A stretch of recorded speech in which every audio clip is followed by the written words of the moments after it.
में चोली। आगे से ही नहीं पीछे से भी आते शत्रु से उदयगढ़ की राजकुमारी को होशियार रहना सीखना चाहिए। जब तुम साथ हो तो किस चीज का डर?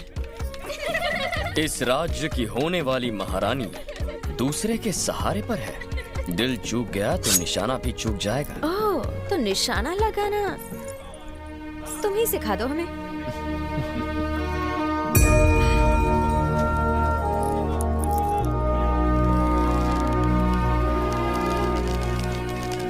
ध्यान केवल निशाने पर।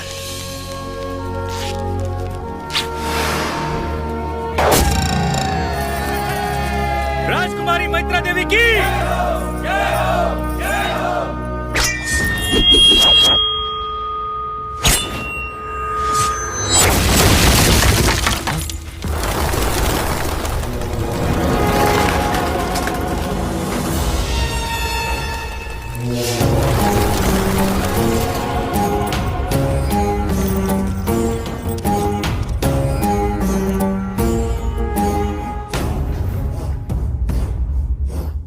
जाके अपनी मां की आंचल में छिप जा।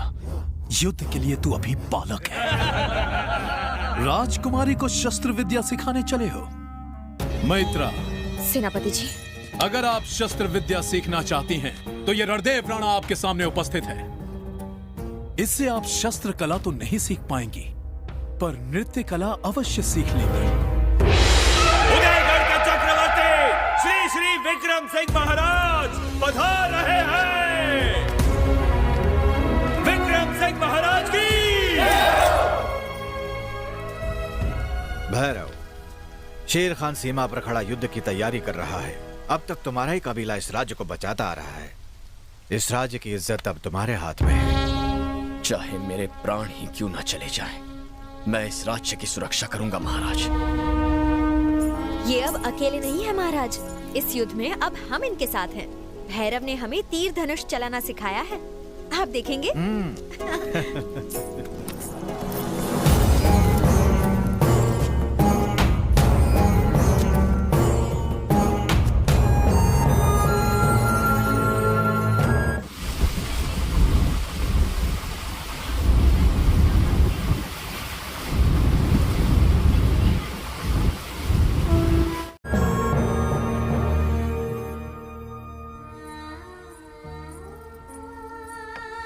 कितना सुंदर चित्र है।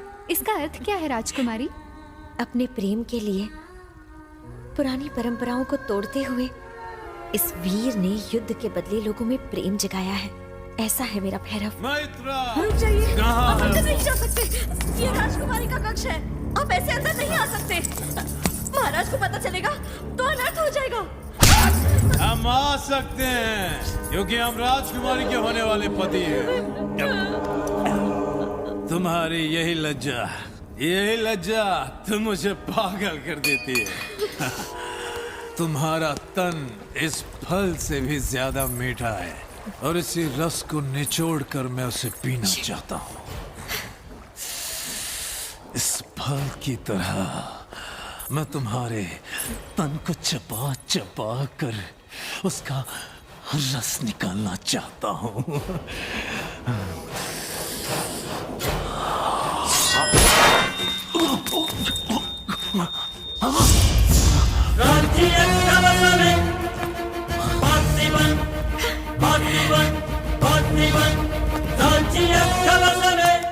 तुमने हम पर चाकू चलाने का दुस्साहस कैसे किया? इस फल में विष भी तो हो सकता है, इससे प्राण भी जा सकते हैं। अंगरक्षक का काम होता है रक्षा करना। क्षमा कीजिए सेनापति जी, किंतु आपके प्राण इस राज्य के लिए बहुत कीमती हैं।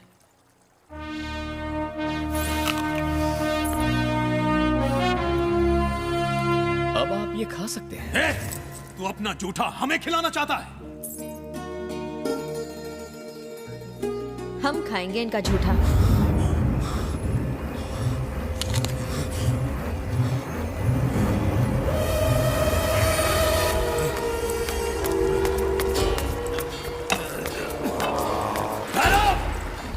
अगर हमने ठान लिया कि कोई चीज हमारी है तो हर कीमत पर वो हमारी है। तुम हमारी ताकत को नहीं जानते। कल की प्रतियोगिता समाप्त होने से पहले तुम्हारी मौत के दरवाजे खुल जाएंगे।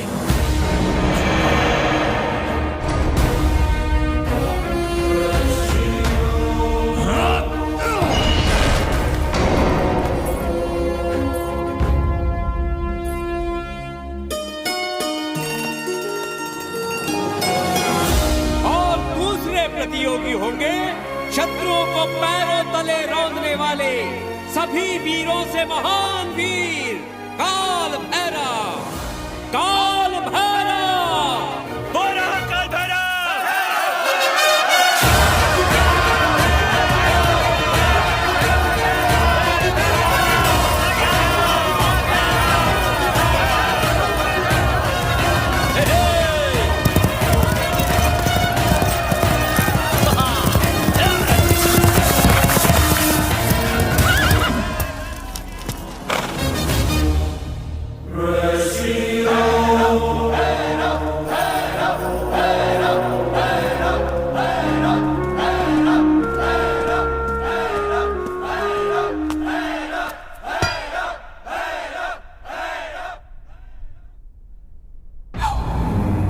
हमारी प्रजा की तरह हम भी देखना चाहते हैं कि इस प्रतियोगिता को कौन जीतेगा। आरंभ किया जाए। इस प्रतियोगिता से पहले प्रजा के सामने आपको कुछ और बातें भी बतानी होगी महाराज। वो क्या है?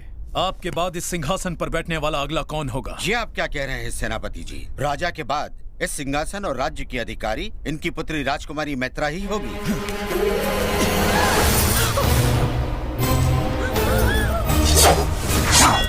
आज्ञा दीजिए महाराज। रुक जाओ भैरव, तुम्हारा इतना दुस्साहस, इसका कारण क्या है रणदेव? कारण है महाराज, ये इस राज्य को संभालेंगी जो स्वयं पर मुसीबत आते ही आंख बंद करके अपना बदन ढक ले। वो क्या तलवार उठाएंगी? हाँ, जिसमें आत्मरक्षा करने की ताकत ही ना हो, वो इस राज्य की रक्षा कैसे करेगा महाराज? हमारी सीमा पर शेर खान डेरा डालकर बैठा हुआ है। हमारी प्रजा डरी हुई है, थर थर कांप रही है। ऐसी स्थिति में प्रतियोगिता होनी चाहिए, ये जानने के लिए नहीं कि राजकुमारी के लिए अच्छा पति कौन है, बल्कि ये जानने के लिए कि अधिक साहसी कौन है। ये जानना भी अधिक आवश्यक है महाराज कि सिंहासन का उत्तराधिकारी कौन होगा।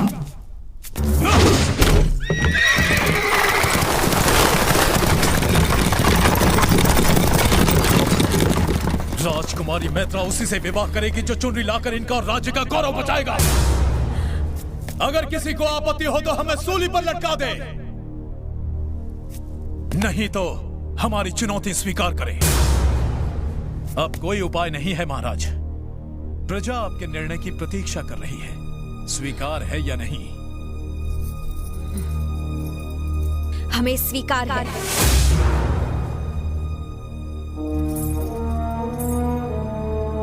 परंतु एक शर्त हमारी भी है। क्या है वो? जो भी पराजित होगा वो ये राज्य छोड़कर जाएगा। क्या बात है, हमें हराएंगी, राज्य से बाहर निकालेंगी और विवाह उससे? वो यहाँ जीवित लौटेगा तब ना। किंतु मैं इन्हें यहाँ जीवित लेकर आऊंगा राजकुमारी। आप अपनी आंखों से देखिएगा, जब शर्म के मारे ये इस राज्य को छोड़कर जाएंगे तो लोग इन पर थूकेंगे।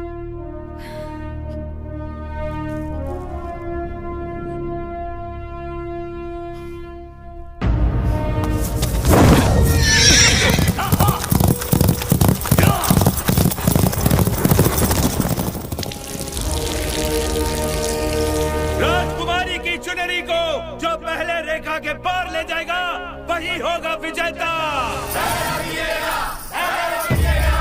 राज्य की सारी प्रजा चाहती है कि भैरव ही जीते महाराज, तो भैरव अवश्य जीतेगा। हाँ जानते हैं, लेकिन यही तो हमारी समस्या है।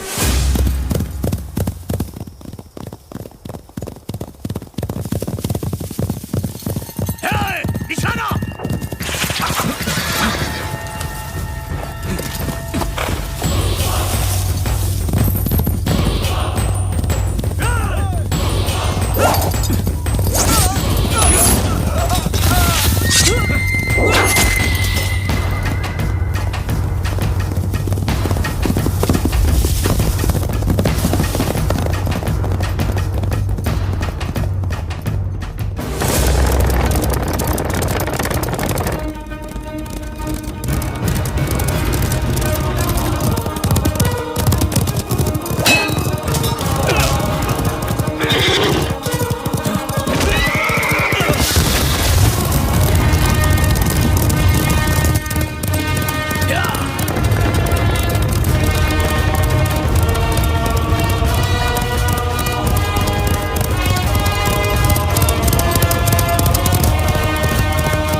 शरीर जितना मजबूत है, दिल उतना ही कमजोर। अब क्या करेगा?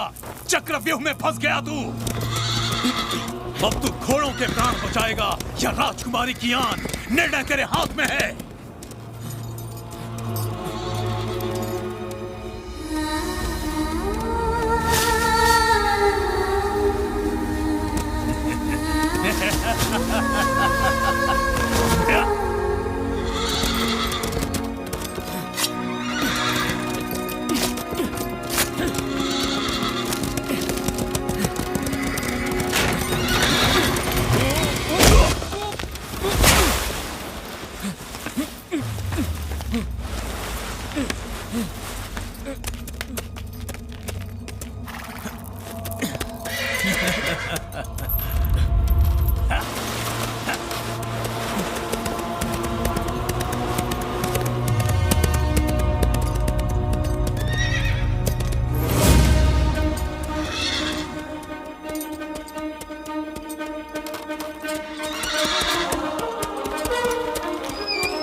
राजकुमारी का सम्मान बचाना है।